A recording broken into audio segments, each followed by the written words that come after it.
बिस्मिल्लाहिर्रहमानिर्रहीम। नबी अकरम सल्लल्लाहु अलैहि वसल्लम एक मर्तबा नमाज के लिए तशरीफ़ लाए तो एक जमात को देखा कि वो खिलखिलाकर हंस रही थी और हंसी की वजह से दांत खिल रहे थे।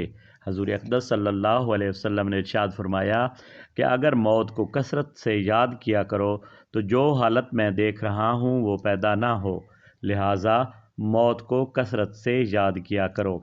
कब्र पर कोई दिन ऐसा नहीं गुज़रता जिसमें वो ये आवाज़ ना देती हो कि मैं बेगानगी का घर हूँ, तन्हाई का घर हूँ, मट्टी का घर हूँ, कीड़ों का घर हूँ। जब कोई मोमिन कब्र में रखा जाता है तो वो कहती है कि तेरा आना मुबारक है, बहुत अच्छा किया तू आ गया। जितने आदमी ज़मीन पर चलते थे तू उन सब से मुझे ज़्यादा पसंद था। आज जब तू मेरे पास आया है तो मेरे बेहतरीन सलूक को देखेगा।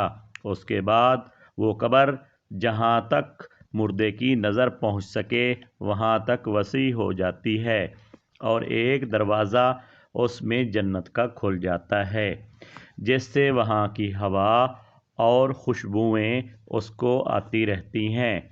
और जब कोई बद किरदार कब्र में रखा जाता है तो वो कहती है कि तेरा आना नामुबारक है, बहुत बुरा किया जो तू आया।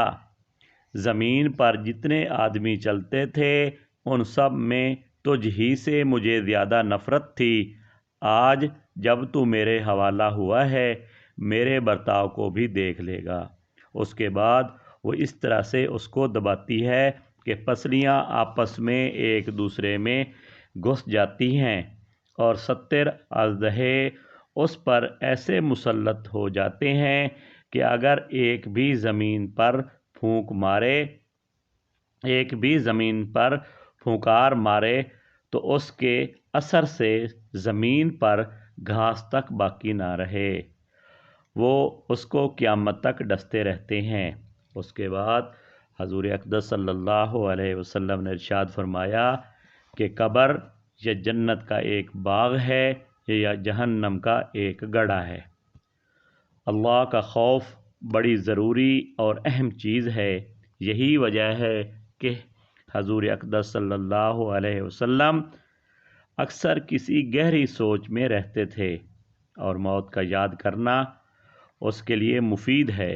इसीलिए हजूर अक़दस सल्लल्लाहु अलैहि वसल्लम ने ये नुस्खा इरशाद फरमाया, कभी कभी मौत को याद करते रहना बहुत ही ज़रूरी और मुफीद है।